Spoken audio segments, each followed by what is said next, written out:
Alors commençons justement avec le PSG. Donc t'as pas vu ce match? Non. T'as pas vu ce Mais il PSG? y avait un autre match en même temps et j'ai regardé l'autre match. Je sais plus c'était quoi, c'était un match européen, je crois, et je l'ai regardé en même temps. Putain, de Je mémoire confonds comme ça. peut-être, mais je suis quasi sûr.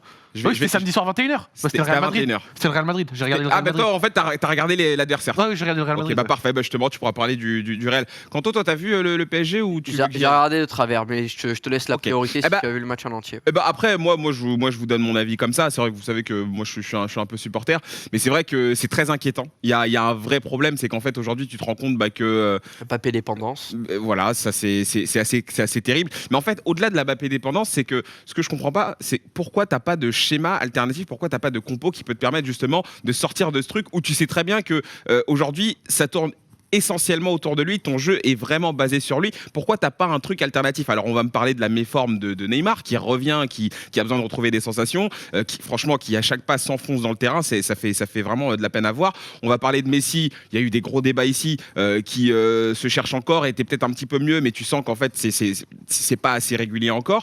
T'as des éléments sur lesquels tu peux compter, t'as Marquinhos, t'as Verratti, tu sais que t'as des éléments qui sont présents, mais ce que je comprends pas c'est pourquoi tu ne travailles pas de schéma, de plan B en fait. Pourquoi t'as pas ce truc qui va faire que dans des matchs un peu compliqués, en plus où tu sais qu'en Ligue 1 t'as des équipes qui vont justement venir parquer le bus ou alors venir t'attendre et essayer de te prendre en compte, pourquoi tu vas pas proposer autre chose? Moi c'est ce que je ne comprends pas. On a un Wijnaldum sur le terrain qui franchement J'ai vu genre sur la deuxième période, je vais te dire, hein, il a touché en 15 minutes 9 ballons. Je sais pas si tu Je crois pour un milieu de terrain, je sais pas en première mi-temps, je suis à peine même pas 6 ou 8. à peine 6 Ce qui est cadavérique. En tout sur le match, il a touché 28 ballons quand Verratti en a touché plus de 110. Hein. Je sais pas, Oh là là. pour moi, je trouve ça assez incroyable. Alors que très honnêtement, Wijnaldum au début, j'y croyais beaucoup. Je me disais qu'à un moment donné, vu le profil du joueur, c'est exactement le type de profil dont tu as besoin au PSG. Tu as besoin de ce genre de mec, mais aujourd'hui, ça prend pas. Voilà. Moi, je pas d'accord. Hein.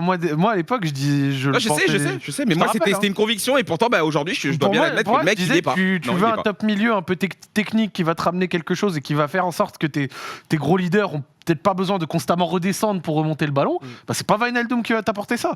Et à l'époque, franchement, il y avait pas tous, bien entendu, mais il y avait pas mal de fans du PSG qui disaient ah ouais, maintenant vous critiquez Wijnaldum parce qu'il signe chez nous. Genre sous-entendu, s'il avait été au Barça, vous auriez tous. Tu vois. Ouais. Alors que Wijnaldum, si tu le regardais à Liverpool, c'était pas dans la création pure balle au pied que tu l'attendais. C'était un fossoyeur en fait. C'est un mec. C'était un fossoyeur, un gars qui attaquait la surface et qui marquait quelques buts, comme par exemple avec les Pays-Bas à l'Euro cet été. Non, mais ce que je veux dire, c'est que c'était un joueur de devoir en fait. Tu vois, c'était le mec, tu peux compter sur lui. Il est là, il apporte du souffle. C'est un peu. Là, vraiment, se cacher, parce que quand t'es un milieu de terrain et que t'as reçu que 20, moins de 30 ballons, c'est que tu t'es caché.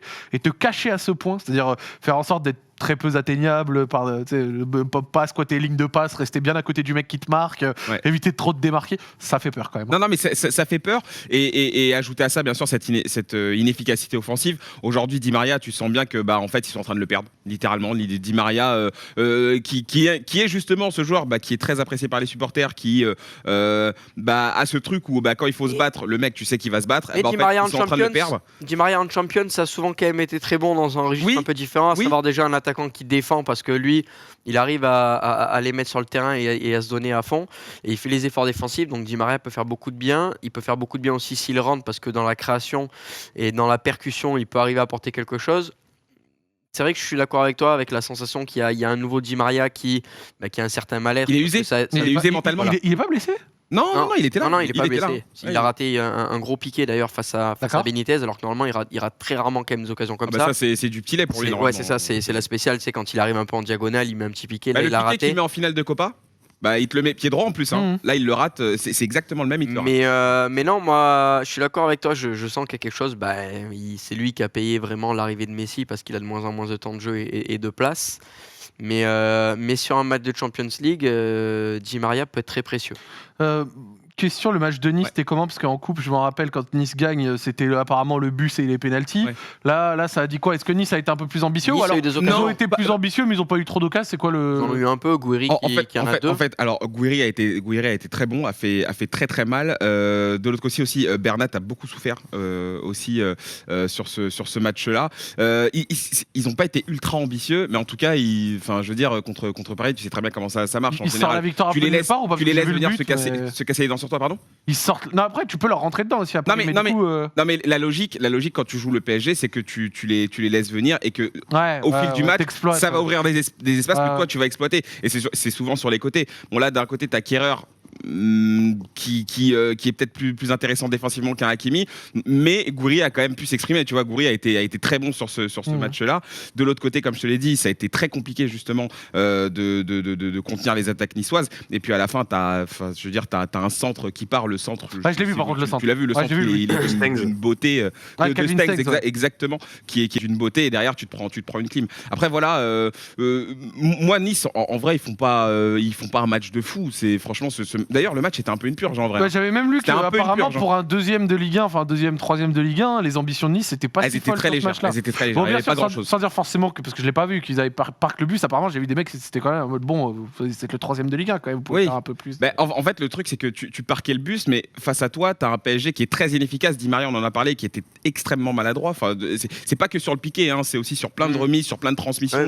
T'avais l'impression qu'il avait un peu le pied carré sur ce match-là. Je vois des gens qui citent Kefren Thuram sur le chat. Kefren Thuram, en ce moment, de toute façon, on est en train de se rendre compte que le mec solide, il est en train de il est en train de prendre une vraie dimension. Il a fait très très mal au milieu. Tu vois le match que Wijnaldum ne fait pas, Kefren Thuram le fait de l'autre côté. Il apporte énormément, il a un volume qui est. Et pourquoi à Paris on ne trouve pas des mecs comme ça? Justement, bonne question. C'est des mecs qui sont capables de récupérer.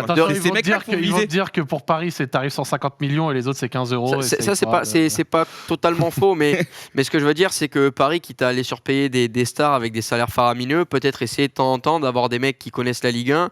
Lui, il est capable de récupérer des ballons, de casser les lignes, d'aller percuter vers l'avant, d'aller marquer des buts. Après, ils ont pris Nuno Mendes il n'y a pas longtemps. Après, Nuno Mendes, c'est un jeune. Nuno Mendes, c'est bien, mais ce que je veux dire, c'est pourquoi ne pas essayer d'aller recruter des mecs qui ont une dimension physique, athlétique assez importante, qui ont du ballon en Ligue 1, qui connaissent un petit peu. Tu vas les faire progresser avec toi. Peut-être que ça floppera, mais au moins essayer, parce que finalement on se rend compte, ça fait des années, Gana Gueye, il y a des périodes où il est très bon, des périodes où on se demande un peu si c'est un top milieu. Danilo, c'est un petit peu la même chose. Paredes, c'est un petit peu la même chose. C'est pas une saison si dégueulasse que ça, hein. Non, mais je suis pas en train de critiquer Gueye, mais tout ça pour te dire que ça fait des années où à Paris on recrute du joueur, mais tout le temps le même bilan, le même constat qu'on a, c'est on recrute pas du top joueur, tu vois, au milieu de terrain. Ce sont de bons joueurs, tout ce que j'ai cité, mais ce ne sont pas de top joueurs qui seraient titulaires indiscutables à City, au Real Madrid, des trucs comme ça. Mais pourquoi ne pas essayer autre chose dans ton recrutement avec des joueurs dans lesquels tu ne perdrais pas en qualité, en tout cas en Ligue 1, et puis dans les rotations d'effectifs, arriver à les intégrer petit à petit. Bon, je sais pas, je suis pas président du PSG, je sais pas ce que c'est à vrai dire d'avoir autant d'oseille, mais j'essaierai en tout cas. Pourquoi après, je sais pas, t'as un directeur sportif qui est là, qui a sa tête, qui a ses ambitions, voilà. Non, mais tu vois, t'as des Kefren Thuram, t'as Tchouaméni, t'as Seko Fofana, je vois dans le chat, on en parle. Évidemment, mais moi je suis Leonardo, je pose sur Seko Fofana instant, en fait, tu vois. Mais pourquoi ces mecs doivent obligatoirement soit partir à l'étranger, soit aller à Lyon, tu vois, genre, j'ai l'impression, il n'y a aucun autre club français qui est capable d'aligner. Alors pourquoi? Parce que oui, en France, on a la culture du t'es Lyon, t'es l'OM, t'es Paris, vas-y, on va te le faire payer 900 millions comme il dit Isaac, et forcément derrière financièrement c'est pas évident, surtout quand en Angleterre on te propose 3 fois le prix pour le même joueur. Mais le PSG a les ressources. Pourquoi, quand on te dit un Seko Fofana au PSG, pourquoi tout le monde en rigolerait, tu vois? Mais aujourd'hui, je pense que personne n'en rigole. On parle de ce joueur en PL. Moi, sur Seko Fofana, je mets plus de réserves dans un gros club où tu vas justement, à des moments, avoir besoin de plus de justesse technique sur des petits espaces, qui est un truc qui lui correspond peut-être un peu moins. Avec tout le respect que je lui dois parce que c'est quand même un bon joueur. Après, moi personnellement sur ça, parce que tu vois, on va pas débattre de ouf sur ça parce qu'on est quand même là pour la LDC, mais moi je trouve qu'on en fait trop et je trouve que c'est l'excuse facile pour se dire ok, on recrute pas en Ligue 1, mais c'est juste parce qu'ils veulent nous faire payer plus cher, tu vois. De toute façon, le PSG paye ses joueurs chers dans tous les cas. Et puis attends, tous les clubs du monde achètent local, mais il y a qu'à Paris qu'on n'arrive pas à négocier. Genre c'est que Paris qui arrive. Genre il y a qu'à Paris à qui on leur vend 100 millions et pas 20. Ouais, mais genre, Paris, c'est un peu compliqué. City y arrive, Chelsea y arrive, le Bayern y arrive, la Juve y arrive, le Real y arrive, le Barça y arrive, mais il n'y a que les pauvres du PSG qui achètent pas en Ligue 1 parce que soi-disant on leur vend tous à 700 millions. Bah non, je pense que ça les intéresse juste pas, que c'est pas vraiment dans leurs conditions, tu vois. Alors oui, ça a peut-être pu arriver quelques fois, je dis pas non plus que c'est totalement faux. Mais ça, c'est l'argument qu'on entend bateau chaque année pour justifier à chaque fois que le PSG va mettre 40 millions sur un joueur moyen ou pas ouf. Et pourquoi ils ont pas pris X en Ligue 1 parce qu'ils nous le vendaient 900 milliards. Bah non, c'est pas toujours vrai. Je suis sûr qu'il y a plein de clubs de Ligue 1 qui s'en battraient les couilles. En vrai, je suis assez d'accord avec toi. Juste, tu vois. Genre, les gens, il y a des affaires à faire. C'est devenu une excuse trop facile. Pourquoi bah parce qu'on nous le vend trop cher. Mais qu'est-ce que t'en sais? C'est même pas vrai. Souvent, le pari tente même pas, tu vois. Bon. Vas-y, Quentin, vas-y. Je veux juste répondre à Nabil Obil dans le chat. Après, te donneras ton avis et même Scipion qu'on n'a pas entendu. Oui, après, il faut qu'on entende Scipion. Mais genre, tu vois, il y a Nabil Obil qui nous dit bon, le PSG a déjà essayé de recruter Lassana Diarra, Levin Kurzawa, Krikoviak et Manassi un autre, c'était Hatem Ben Arfa. Oui, le PSG a déjà recruté des joueurs en France. Et c'est normal, et notamment dans la construction de son projet avec Ouaro, Gamero, etc. Enfin bref, des joueurs qui avaient l'habitude de la Ligue 1. Là, les joueurs que tu me cites en l'espèce, Kurzawa, on a bien compris que c'est pas le joueur le plus malin de l'histoire du football. Ben Arfa, on sait que c'est pas le joueur le plus stable non plus de l'histoire du football. Lassana Diarra revenait de plusieurs saisons dans un championnat mineur où il fait une grosse saison à l'OM, ou une saison et demie même à l'OM, où il est stratosphérique, mais il arrive au PSG. Krikoviak était à Séville. Et Krikoviak venait de partir déjà de Ligue 1, il était à Séville, il revient au PSG dans une dimension qui est autre, mais il ne revenait pas vraiment de Ligue 1 de suite parce qu'il était déjà parti à l'étranger. Donc moi, ce que j'aimerais, c'est l'essayer. Enfin, j'aimerais, ou alors j'aimerais pas, je sais pas, parce que je suis supporter de l'OM, mais ce que je veux dire, c'est essayer de faire grandir nos purs produits du championnat français et de les faire évoluer dans ce qui est aujourd'hui la meilleure équipe en France. Et pour moi, c'est pas impossible à mettre en place. Ouais. Et ça, c'était un peu l'idée que Zal défendait beaucoup ici, où il disait que justement, quand tu as des joueurs français qui sont très très bons et que tu as des joueurs qui sont promis justement à terme signer à Liverpool, à Manchester, au Bayern, et que justement, fallait peut-être les faire arriver au PSG et après, ils font ce qu'ils veulent. Mais regarde, aujourd'hui, quand tu prends des Nkunku, quand tu prends des Coman, quand tu prends... Coman, il est un peu plus jeune. Des Diaby. Non mais regarde, tu vois des joueurs comme ça qui sortent quand même de ton championnat, qui sortent de ton club en plus, pour le coup, c'est dommage de les voir exploser ailleurs et de voir que les mecs s'amusent et que toi, en fait, ton équipe, c'est pas qu'elle régresse, mais t'avances pas en fait, quoi. Donc dans la manière de penser, le PSG pense.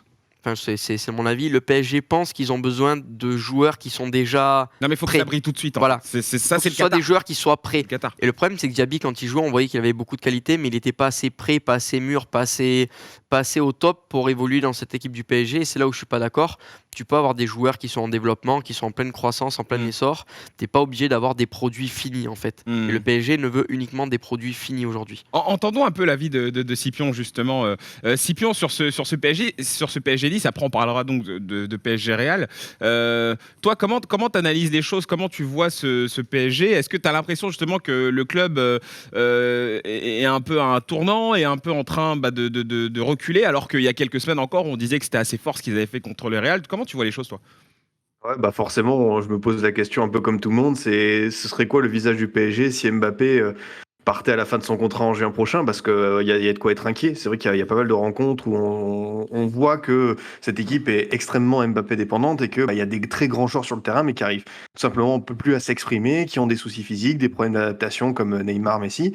Et c'est vrai que Pochettino, il y a des matchs en Ligue des Champions où cette saison, il a su mettre en place quelque chose de très sérieux, notamment au milieu de terrain, le City à l'aller, le Real à l'aller. Mais encore une fois, c'est des matchs à domicile. Le PSG, cette saison, n'a jamais gagné à l'extérieur contre je crois, le top 5, top 6 de Ligue 1 et en Ligue des Champions. Donc, il y a quand même des grosses lacunes pour ce PSG-là qui s'est mal voyagé. Et après, oui, ce que vous avez dit sur la politique sportive à plus long terme, un problème avec les jeunes joueurs, même un truc tout bête, mais cet été, il y avait Kalimundo et Icardi qui étaient là, un peu, qui va basculer. Icardi, évidemment, en termes de salaire, c'est très lourd à faire partir, mais tu vois, il y a peut-être un petit moyen en Italie, il a toujours une petite cote. Mais Kalimundo, tu sais que il correspond un peu plus à ton jeu, c'est-à-dire qu'il est beaucoup plus mobile qu'Icardi. Icardi, il mettra ses buts, s'il a ses ballons, il mettra ses buts comme à Lens. Exactement, Kalimundo, il pouvait être là. Et tu vois, tu as encore ce choix où tu peux le voir à d'autres étages pour des jeunes comme Michou, comme Simons. T'as pas encore ce déclic de te dire les jeunes ils sont bons, on va les faire passer devant dans la hiérarchie parce que le PSG il y a des statuts et que t'as tellement d'internationaux que t'as des joueurs que t'as pas envie de froisser et forcément tu les brades. Après franchement encore une fois, tous les gros clubs du monde quand ils ont des joueurs ils arrivent à les faire sortir. Chelsea ils arrivent à sortir des Mount, des Rhys James, Phil Foden à City. Liverpool ils arrivent à faire jouer Harvey Elliott et compagnie. Le Bayern arrive à aussi faire sortir des jeunes quand ils en ont un talent, tu vois. vois, genre ne serait-ce que Moussiala, des mecs comme ça, tu vois. Mais après tous les clubs du monde y arrivent petit à petit, tu vois. Après, est-ce qu'il y a une volonté ou pas, je sais pas. Mais franchement, tu as fait un bon point sur le fait du match à l'extérieur, parce que là, à l'heure actuelle, je crois qu'il y a Mbappé qui est très incertain. Donc, là, ça vient de sortir apparemment, il y a rien de grave. Ça devrait aller, ok. Ouais. Bon, Ça change toutes les 10 minutes. Ouais, ça change toutes les 10 minutes, on verra. Là. Mais après, peut-être qu'il va jouer un peu diminué, je sais pas. Mais moi, pour en revenir sur ce match, parce que là, on faisait plutôt une analyse de fond de Paris, tu vois. Mais le Real. Bon match ce week-end. De l'autre côté, ouais. Franchement, Sociedad, bon match du Real Madrid ce week-end. Genre après le but, t'as vu un Real qui montait vraiment en puissance, à Modric qui était. C'est incroyable. Le but de Modric est fabuleux. Même si Camavinga en première mi-temps a eu du mal à interpréter son rôle et courait un peu partout dans le vent, il fait quand même on va dire une prestation encourageante, ponctuée d'un très bon but avec un peu de réussite parce que c'est dévié. Benzema est beaucoup plus en jambes offensivement. Et moi, franchement, j'ai vu des trucs comme quoi Toni Kroos pourrait peut-être jouer. Franchement, à l'heure actuelle, tu peux plus aligner et Kroos et Modric dans un même match de LDC. Toi, c'est fini ? En fait, tu ne peux plus dans la mesure où en fait, c'est des matchs à haute intensité qui te demandent la répétition des efforts. Et à l'heure actuelle, quand tu prends le 11 du Real du match aller, tu prends les 10 joueurs sur le terrain, il y en avait combien qui étaient capables d'être dans l'intensité et répéter les efforts d'un match de LDC ? T'en avais peut-être 2 ou 3. Donc ça ne marche juste pas comme ça, tu vois. Et à l'heure actuelle, je pense que le Real est... Bon, après, pour le Real, il faudrait que Fede Valverde revienne de sa maladie, parce que c'est un joueur qui, même si dans son état de forme est peut-être pas incroyable, c'est un milieu qui sait envoyer des courses, avaler des espaces et faire du dépassement de fonction entre le défenseur et le latéral. Donc ça va être un profil qui va être important. Tu peux faire jouer un Kama, tu peux faire jouer un Modric qui là pourrait s'en sortir avec un Camavinga, Fede Valverde à côté. Après, à côté de ça, t'as Vini qui fait une prestation convaincante, va chercher un penalty. T'as Benzema qui marque 3 buts, je crois, dont 2 hors-jeu et son penalty. Donc je te dirais que c'est un Real. Je vais pas excusez-moi l'expression, je vais pas me branler dessus parce que entre le dernier match à Paris, t'as le match à Alaves, ensuite t'as un match qui est pas mal, t'as le match contre le Rayo qui est horrible et t'as le match là hier qui est bon, enfin samedi qui est bon. Donc c'est un Real avec une énigme, mais c'est un Real qui va avoir le Bernabéu derrière lui. Mikel Merino, le joueur de la Sociedad, a dit après le match, on a marqué, puis après derrière le Bernabéu a poussé et on a senti le truc. Il a senti la force du truc. Qui commençait à nous prendre et à encourager l'équipe à apporter. Donc du coup. Pour le PSG, il faut faire attention à ça. Mais c'est un PSG, tu vois, les matchs de Ligue 1 avant... on sait qu'il ne faut pas trop s'appuyer là-dessus. Non, je ne m'appuie plus du tout sur les prestations récentes du PSG, qui soient nulles, qui soient bons. Ça n'a rien à voir. Ils peuvent faire 14 défaites d'affilée en Ligue 1, puis arriver à un match de LDC, être des kings. Franchement, au match aller, le PSG m'a impressionné, a fait une performance de patron face à un Real qui s'est fait rouler dessus et qui, je le répète, à mon avis, ne jouait pas le 0-0, ils se sont juste fait défoncer. Mais voilà, ça va être une confrontation qui, je pense, est intéressante. Il n'y a qu'un but d'avance. Et si Mbappé est en forme, ça te remet sur tes chances, mais ça m'étonnerait même pas encore une fois d'avoir un PSG qui leur roule dessus comme un Real qui, porté par un entrain, te retourne le truc. Après te retourne le truc, il n'y a eu 15-0, mais vous avez compris. Néanmoins, moi je veux quand même mettre cette petite réserve. Alors moi je suis pas dans ce truc de le PSG, tu sais que à tout moment ils peuvent te sortir une disaster class. Je suis pas dans ce truc là, mais j'ai quand même envie de vous poser la question à vous deux, Kanto et Scipion, parce qu'on a entendu l'avis de Zach. Est-ce que vous voyez quand même venir, je sais pas moi, une glissade là du PSG face à ce Real là, parce qu'on sent que comme l'a dit Zach, tu vas avoir Bernabéu qui va pousser, t'as des joueurs qui sont quand même revenus en forme, mine de rien, rien que Benzema, tu sais que t'as Courtois qui est quand même assez étincelant. Là sur le match, la charnière a été quand même très très très très bonne, on va pas se mentir. Militao à la base ça a très bien tenu. Est-ce que t'as l'impression, Scipion, qu'il peut se passer quelque chose de bizarre sur ce match mercredi? Je sais pas si c'est le terme bizarre, mais quoi qu'il arrive, le Real peut pas faire un aussi mauvais match qu'à l'aller. C'est-à-dire la posture d'Ancelotti de vraiment laisser le ballon au PSG, de faire courir Modric Kroos pendant un certain temps. Pour moi, c'est impensable. Après, voilà, Zach l'a bien dit, il y a que 1-0 et ça parle déjà de je sais pas, de remontada. C'est comme à chaque fois qu'il y a le PSG en Ligue des Champions, de toute façon, même quand ils gagnent à l'aller, il y a toujours un espèce de syndrome où ils se mettent un petit peu une pression tout seul, où la pression elle vient de l'extérieur et tout. C'est un peu quand même étrange, mais quoi qu'il arrive, je suis d'accord avec l'analyse de Zach sur le Real. On a vu contre la Real Sociedad que c'était une bonne répétition. Benzema est revenu physiquement. Je pense aussi que Vinicius sera attendu. Après, c'est vrai qu'il y a des absents comme Mendy. Marcelo devrait être à gauche, je crois, ou ce sera peut-être à la bas. Je sais pas encore sera quoi. Ça va être Marcelo, je pense. Moi, je pense à la bas et peut-être Nacho à côté. Toi, tu vois à la bas, c'est ça, parce que Marcelo est tellement fini depuis Marcelo, franchement, avec tout le respect qu'il doit, il est vraiment finito.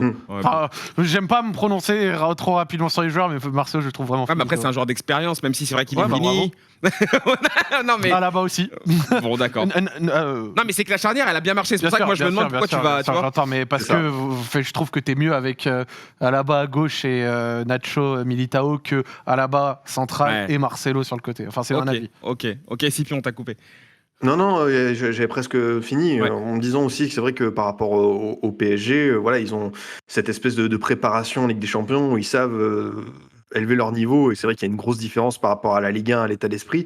Maintenant, voilà, c'est forcément le cas Mbappé, physiquement, où est-ce qu'il en sera, et Neymar, Messi aussi, qui doivent un peu prendre le relais du leadership. C'est une phrase qui paraît assez folle, mais on les attend quand même un petit peu au tournant, donc ouais, plein d'interrogations, mais voilà, c'est vrai que le PSG, avec ce petit 1-0, je pense pas qu'ils doivent calculer, je pense qu'ils doivent vraiment faire la même chose qu'à aller, notamment le milieu de terrain. On sait que c'est toujours une interrogation du côté du PSG, mais voilà, on a vu que Danilo Pereira était mieux sur ce début d'année. Gay, Paredes peuvent aussi se mettre au niveau. Donc voilà, faut accompagner Verratti quoi qu'il arrive, et ça devrait passer. Même question du coup pour toi. Les éléments sont là. Ouais. Qu'est-ce que t'en penses toi ? Déjà, je vais commencer par dire la même chose que Scipion, c'est qu'aujourd'hui, est-ce qu'on peut utiliser le terme bizarre quand on sait juste que le Real est passé complètement à côté de son match au match aller ? Ça va être quand même difficile de faire pire. Quand je dis bizarre, je me projette sur le match de mercredi. Non, mais bien sûr. Parce que le PSG... Non, mais j'ai bien compris, mais dans le sens où est-ce qu'on va avoir un autre match, un match différent ou le même match comme l'a dit Zach, je pense que déjà, il faut titulariser Modric, Valverde et Camavinga. Comme ça, Modric pourra être là dans la création et dans la transition du ballon de l'arrière vers l'avant, et derrière tu auras deux mecs qui eux vont pas être avares d'efforts et qui vont surtout beaucoup courir, et c'est ce qui a manqué au match aller, c'est qu'on avait des milieux de terrain qui n'étaient pas capables d'aller chercher les ballons comme des clébards, et du coup le PSG s'amuse à faire tourner. Donc déjà ça va être important.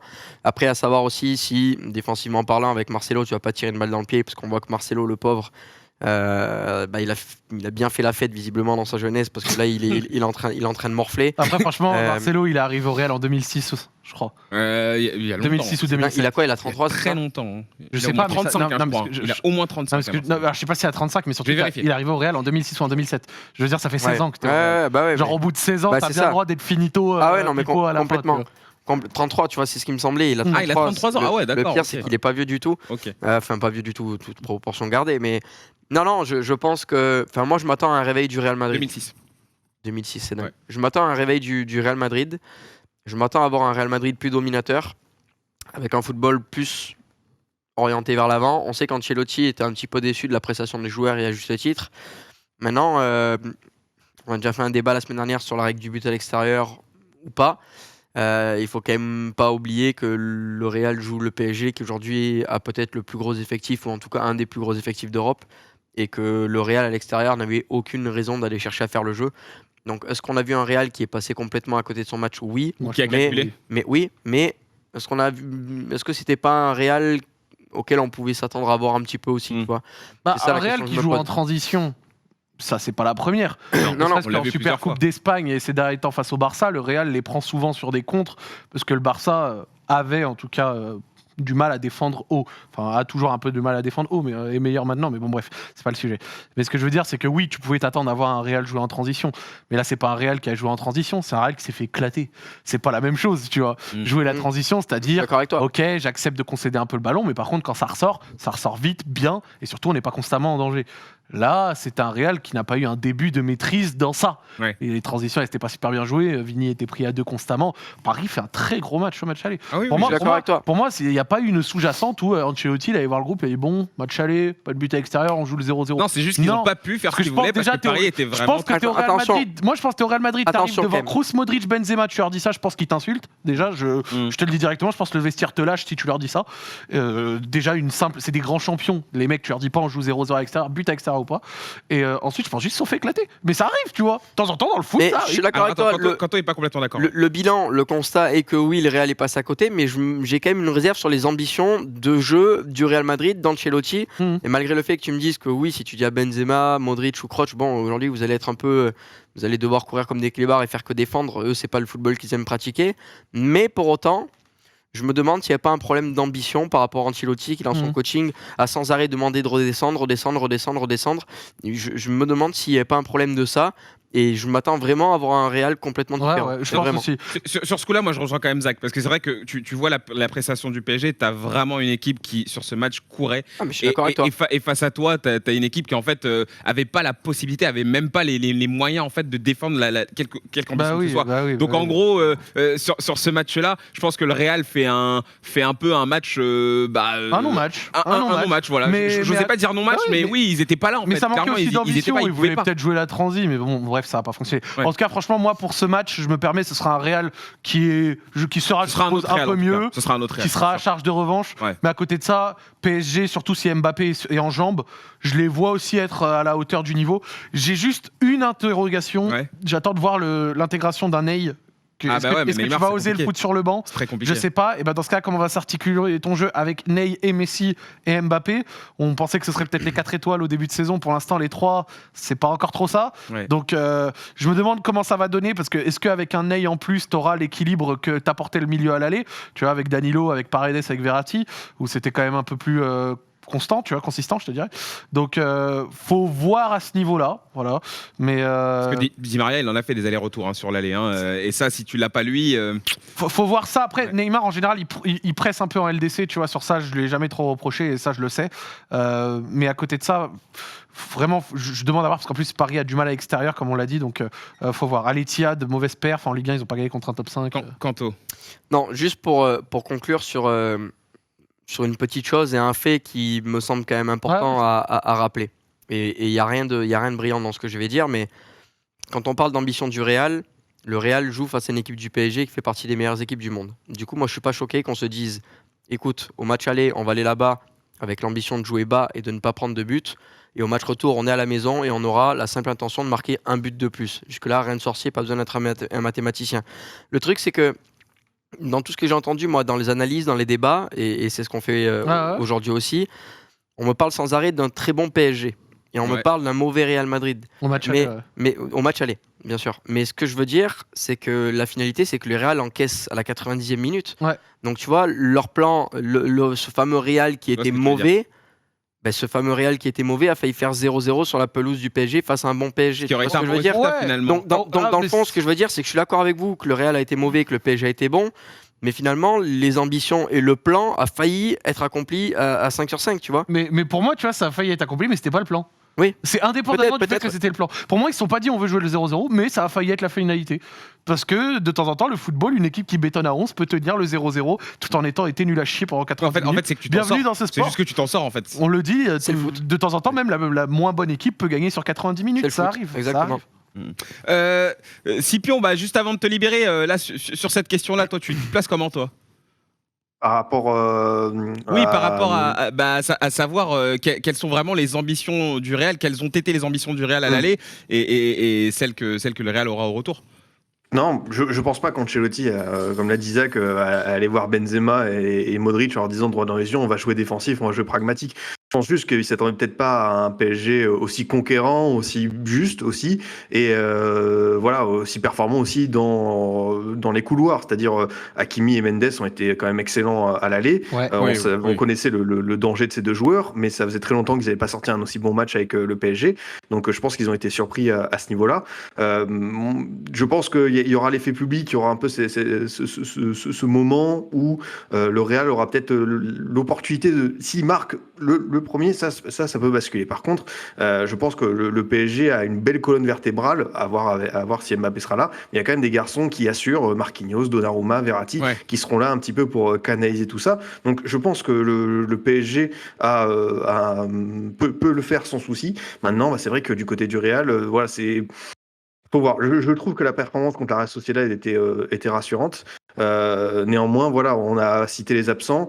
Je pense qu'Ancelotti sera un peu plus ambitieux et il sait que quoi qu'il arrive, la Ligue des Champions Real, s'il est éliminé des huitièmes, même s'il remporte la Liga, ce sera une ombre au tableau et il peut se faire limoger en fin de saison parce que c'est un club qui est tellement exigeant à ce niveau-là. Donc je vois un Real qui va essayer d'aller chercher, mais mine de rien, je pense que le PSG pourra résister. Ouais, ce sera un autre Real, mais je pense que ce PSG peut le contenir quand même. Oui. Mais tout comme ils peuvent perdre, et surtout ça dépendra de Mbappé, parce que sans Mbappé, par contre, je pense que c'est tout à fait. Ou alors Mbappé diminué, ou qu'on a forcé à jouer, ou qu'on a forcé forcer. Qui se force lui-même Non, à mais jouer, je hein, pense qu'il sera là mais qui se forcera à jouer avec un demi-pied et demi. Après, en réalité, là, pour le coup, on est dans le hurrah, tu vois, genre on sait pas. En réalité, ça se trouve, il sera totalement là, comme il ne le sera pas. Les voix, elles sortent. Ah oui, là, l'équipe a dit. Après, peut-être que RMC plus tard dans la soirée dira autre chose. Non, mais moi, je suis pas médecin, mais quand on m'a montré l'image tout à l'heure, franchement, bon, il y a un contact et tout, mais en Ouais, vrai... mais rappelle-toi ce que Ney il se pète comment pendant 3 mois. Ouais, Sur un ouais, truc mais là, qui il y a était une pas si torsion, il y a impressionné une que ça. vraie torsion, Non, je te tu vois. parle d'une des premières où il y avait la torsion était pas de ouf. À et l'époque, pourtant- là, ouais, de genre en France. 2018, je crois, ouais, exactement.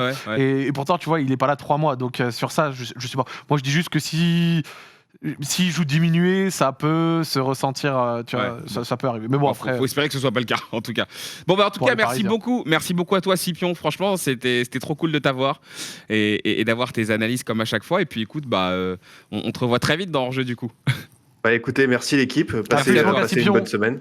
Merci Et Scipion, très allez vite. l'OM. Salut. Très bonne Allez. semaine à toi. Ouais. Merci, Ciao, Scipion. ciao. Salut. Allez, nous, on enchaîne et on termine cette page Champions League. On va changer de match maintenant.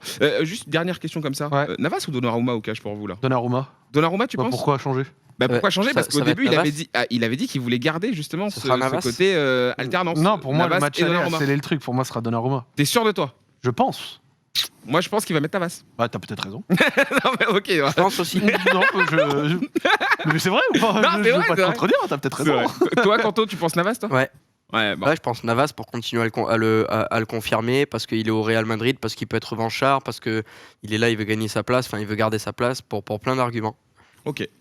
Un autre sujet dont on débriefera d'ailleurs, a priori, on devrait débriefer de ce PSG Real, enfin, pardon, de ce Real PSG jeudi en remote.